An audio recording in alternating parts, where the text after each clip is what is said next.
Hello, I'm Teru Kamiwada, a background illustrator. In this video, I'll be providing a narrated making of for this illustration.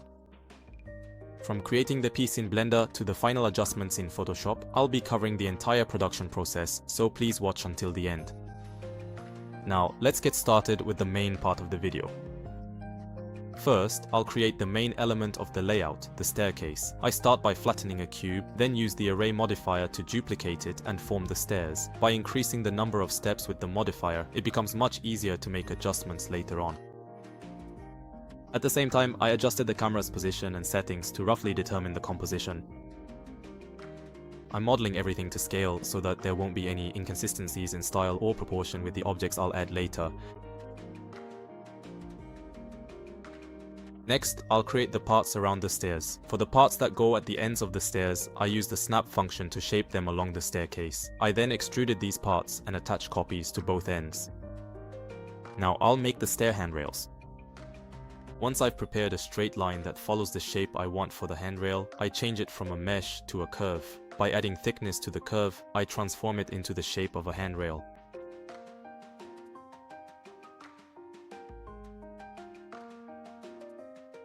I bring in a Torii gate from data I created in the past and place it in the scene.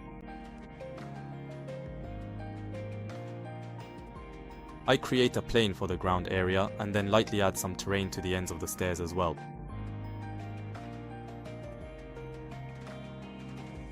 At this stage, I also configure the environment for the world. To evaluate exactly how the shadows appear, I incorporate a detailed fire model. For this world, I use the first texture.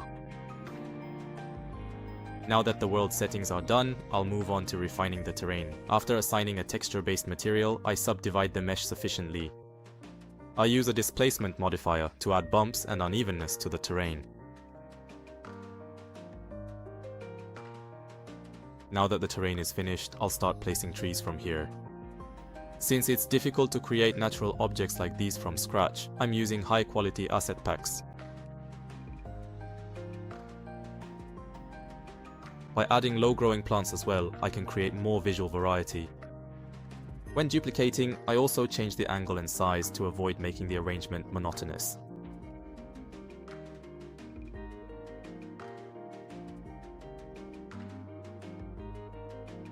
Now that most of the placement is done, I'll start working on the approach path under the stairs next. I'm assigning a stone pavement material to the plane. Since these objects are far from the camera, I kept the settings simple.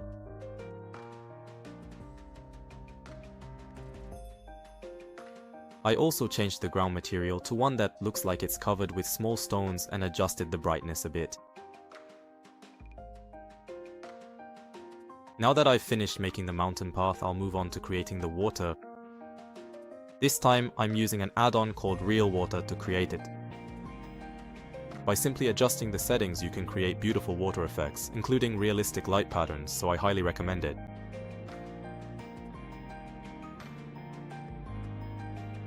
I'm also going to assign a metallic material to the stair handrails. Next, I'll add more detail to the stairs. The stairs are made by creating blocks and arranging them one after another. Once you've prepared the block shapes, use the one-click damage add-on to process them. Now that the blocks are ready, I'll arrange them along the shape of the stairs using geometry density. At this stage as well, I'll make sure to place them randomly to avoid any repetitive patterns. I initially prepared 3 types of blocks, but since that didn't provide enough variation, I increased it to 9 types. By increasing the number of types, I think the stairs look much more natural.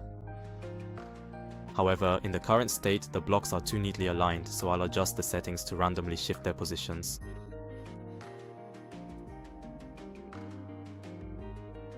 I'll duplicate this for the other sections as well, and with that, the staircase model is complete. Now that the model is done, I'll assign materials to it as well. At the same time, I've also duplicated the plants, and since the core is really starting to take shape, I'm adjusting the camera settings once again here. To give it more impact, I've set the camera to a rather dramatic angle. While adjusting the composition, I felt the stairs weren't wide enough, so here I added one more block to the staircase. By arranging things with geometry nodes, it becomes much easier to make edits like this later on.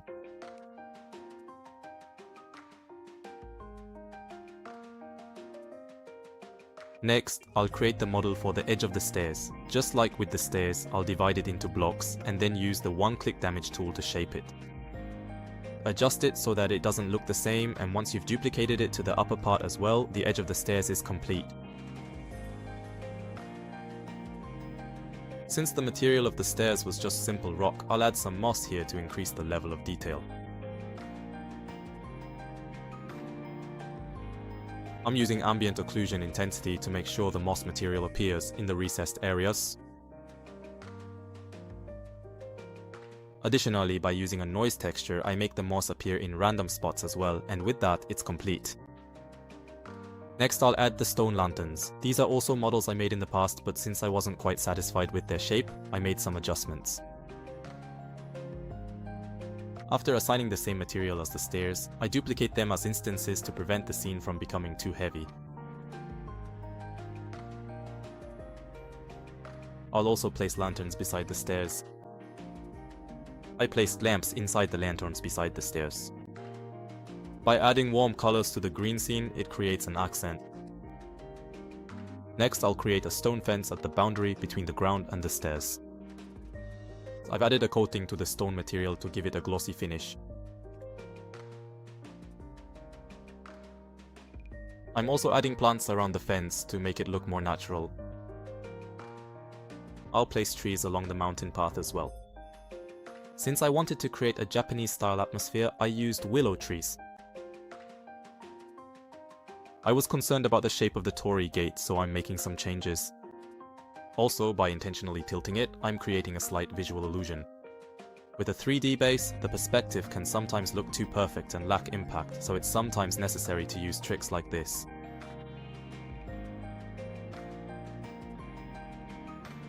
I reviewed the composition and slightly adjusted the positions of the camera and the trees. The water surface in the back right was unnaturally bright and stood out, so I hid that part with plants, and that concludes the work in Blender. After rendering and exporting the image, I move on to working in Photoshop. Now I'll start working in Photoshop. First, I'll clean up the line art that I exported from Blender. I erase any unnecessary lines or lines that overlap with other models. Here, I'm using a Blender add-on called Pencil +4 for Senkawa. Once I've finished erasing the extra lines, I change the color of the line art to a slightly darker shade and overlay it onto the base image. Next, I'll adjust the base image. Using the tone curve, I brighten the dark colors while adding a bluish tint. From there, I make fine adjustments using the camera and low filter. Basically, since I'm only adjusting the colors, the same thing can be done with Blender's composite nodes.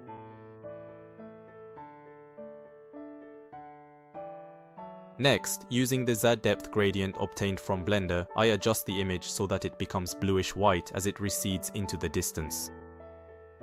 However, to prevent the main torii gate from appearing hazy, I remove this effect only around that area.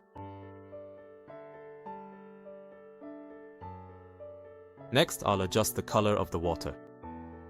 Here as well, I use the image obtained from Blender to create a mask, adjusting it so that only the water changes color.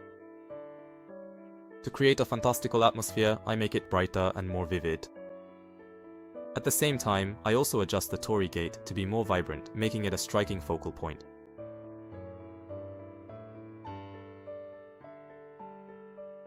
For the areas where light is hitting, I overlay the glare image obtained from Blender. By shifting the color slightly toward warm tones, I create the impression of sunlight shining on it.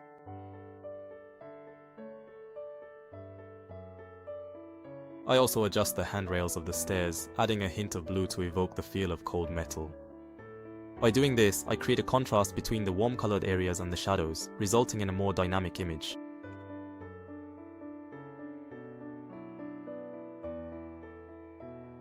I also add the effect of light leaking in from the right side. Here, to emphasize a fantastical atmosphere, I used magenta tones. I also add sparkling effects to the water surface in the background. By placing effects around the Torre gate, I'm intentionally guiding the viewer's attention to converge there. I also add effects to the illuminated parts of the lanterns. Since these effects are quite prominent, I only apply them to the two lanterns in the foreground.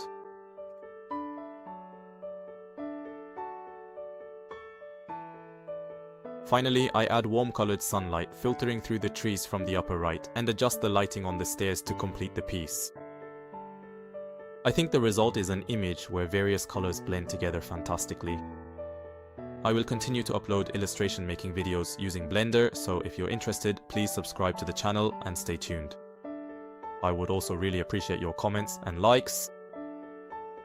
Well then, see you in the next video.